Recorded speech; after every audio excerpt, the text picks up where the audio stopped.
हिंदुस्तान की सरजमीन पर कदम रखा था तो अव्वलन तो उन्हें तिजारत का मकसद बनाया था, तिजारत तो उनका एक बहाना था, लेकिन हिंदुस्तान की सरजमीन पर कब्जा करना उनका असल मंसूबा था।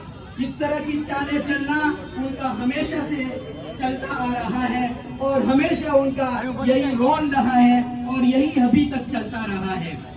उस वक्त के हमारे बादशाह सिराजुद्दौला ने जब उनकी साजिशों को भांप लिया और उनकी साजिशों को महसूस किया तो उस वक्त उन्होंने अपने सिपह सालारों को ये हुक्म दिया कि जाओ अब इन अंग्रेजों के तमाम घरों को मिटा दो और उनके तमाम जितने भी कारखाने हैं उनको जमीन से मिला दो और जितनी भी चीजें हुकूमत की उन्होंने अपने कब्जे में ले रखी है उन तमाम को अस्तिरे-नौ कब्जे में करो।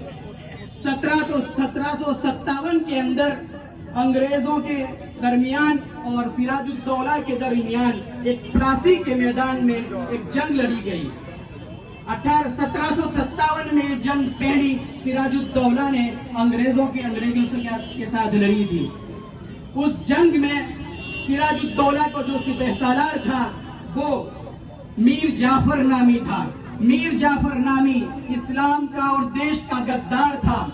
मीर जाफर एक बहुत बड़ा गद्दार था। जब सिराजुद्दौला और अंग्रेज कमांडर के दरमियान लड़ाई शुरू हुई तो उस वक्त उन्होंने अपना जमीर बेच दिया था। अपना जमीर बेचकर अपनी फौज को लेके अंग्रेजों में शामिल हो गया था। उस वक्त की सबसे पहली लड़ाई सिराजुद्दौला ने हार के साथ खत्म की थी। उस वक्त जब ये मंजर देखा कि मीर जाफर अपने लश्कर को लेकर अंग्रेज कमांडर के दरमियान जा रहा है तो सिराजुद्दौला ने अपना रुख पटना की तरफ मोड़ लिया और जैसे ही पटना की तरफ मुड़ते हुए देखा तो मीर जाफर के सबसे बड़ा नालायक बेटा और गद्दार बेटा उनके पीछे चला और मीरान नामी मीर जाफर के बेटे ने सिराजुद्दौला को शहीद किया। यूं पहली जंग आजादी की में हमारी सबसे पहली हार हुई।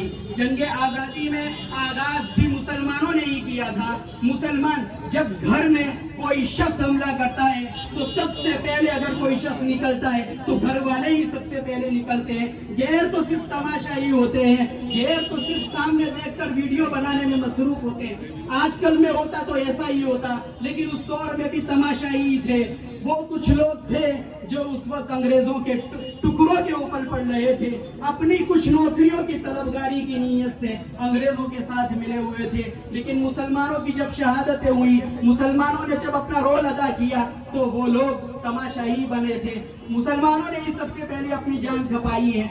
आज सवाल किया जाता है कि इस देश को मुसलमानों ने क्या दिया, इस देश को मुसलमानों ने क्या नहीं दिया, ये सवाल होना चाहिए। इस देश को मुसलमानों ने आजादी दी है, इस देश को मुसलमानों ने आजाद करवाया। अंग्रेज जैसे भेड़ियों से आजाद करवाया है, उनके पंजों से हमको निकाला है, तब जाके आजादी मिली है। फिर दौर आता है सुल्तान टीपू का, सुल्तान टीपू, फतह अली सुल्तान टीपू का।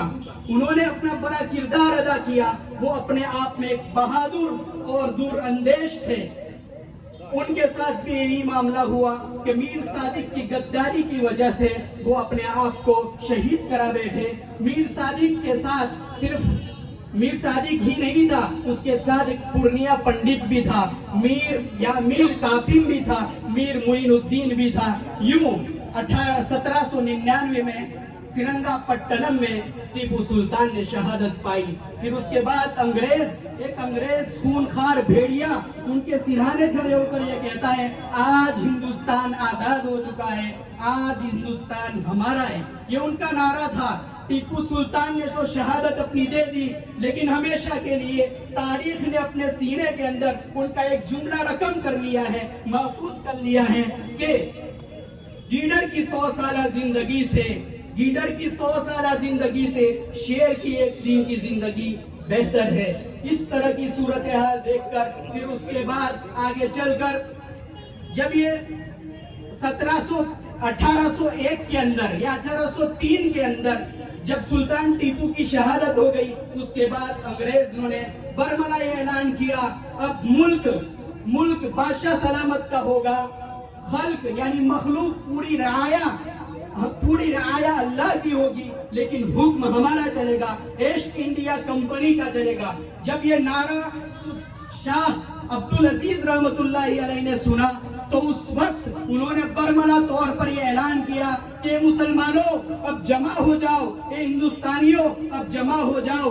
आज अब हिंदुस्तान अब गुलाम हो चुका है, अब हिंदुस्तान दारुल इस्लाम नहीं रहा, अब हिंदुस्तान दारुल हर्ब बन चुका है। अब इन अंग्रेजों के खिलाफ, इन अंग्रेज भेड़ियों के खिलाफ, जंग अंग्रेज के खिलाफ अब जिहाद का फतवा सादिर कर दिया, अब जिहाद फर्ज हो चुका है, चलो अब मैदान में निकलो। उस वक्त के मुसलमानों ने एक बात को सुनकर फौरन जिहाद में निकले, मुसलसल लड़ते रहे। कई लोगों ने जान दी, 98% मुसलमानों ने जंग आजादी में कुर्बानियां दी हैं। ये तसलसल रुका नहीं, ये तसलसल चलता रहा।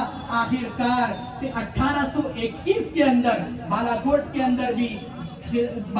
अंदर भी जिहाद हुआ। उसमें तकरीबन 400 मुसलमान शहीद हो गए, 400 मुसलमान शहीद हो गए। अक्सरियत उसमें उलमा की थी। उसमें हमारे जंग आजादी के सरखेल, 2 बड़े सरखेल, शाह इस्माइल शहीद और सैयद अहमद शहीद रहमतुल्लाहि अलैहि भी थे।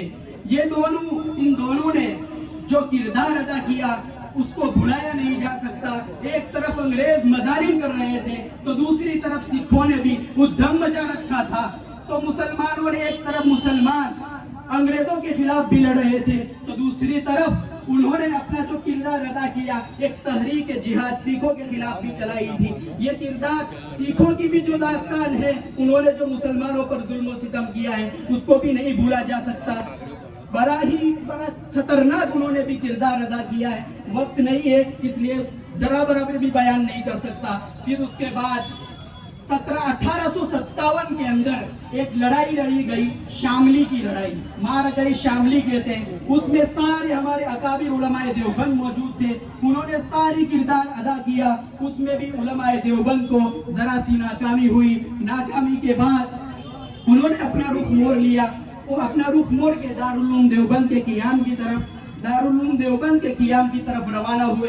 फिर दारुल उलूम देवबंद कायम होता है। दारुल उलूम देवबंद के क़ियाम के बाद शेखुल हिंद अपनी एक तहरीक नई लेकर उठते हैं और अपने एक नुमाइंदे इमाम हुर्रियत इमाम उबैदुल्लाह सिंधी रहमतुल्लाह अलैहि को अफगानिस्तान भेजते हैं। वहाँ पर एक आज़ाद हुकूमत कायम करते हैं। वहाँ पर जो सदर बनाया जाता है राजा महेंद्र सिंह को वहाँ का सदर बनाया जाता है। ये मुसलमानों का दिल था कि वहाँ पर कायम आजाद हुकूमत की, लेकिन वहाँ का जो सदर बनाया गया राजा महेंद्र सिंह को बनाया गया। ये सूरत हाल चलती रही। तहरीक रेशमी रुमाल शेखुल हिंद फिर कायम करते हैं।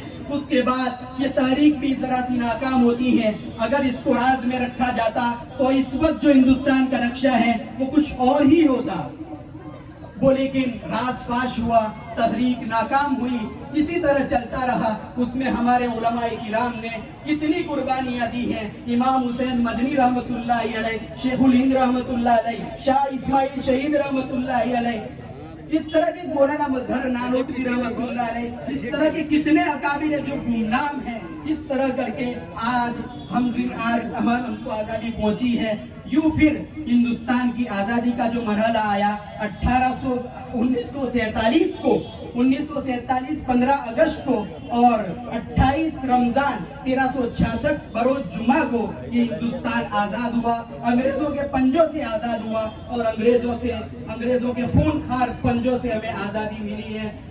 हमारी ये तारीख है, ये तारीख सिर्फ जंग आजादी के मौके पर बयान करने जैसी नहीं होती है, बल्कि हमें हमारे सीनों में ये तारीख बसानी चाहिए। हर वक्त हमारे ज़हनो दिमाग में ये तारीख चलनी चाहिए, उसको भुलाना नहीं चाहिए। इसलिए जागरूक होना चाहिए। हर एतबार से हमारे अकाबिर ने जो किरदार और जो योगदान अंजाम दिया है उसको याद रखना चाहिए। उसी मिशन को लेकर आगे चलना चाहिए। हंगामा खड़ा करना मेरा मकसद नहीं, हंगामा खड़ा करना मेरा मकसद नहीं। मेरी कोशिश है कि ये सूरत बदलनी चाहिए। मेरी कोशिश है कि ये सूरत बदलनी चाहिए। मेरे सीने में न सही तेरे सीने में ही सही, मेरे सीने में न सही तेरे सीने में ही सही, हो कहीं भी आग मगर जलनी चाहिए। वो आखिर दावाना अल्हम्दुलिल्लाहि रब्बिल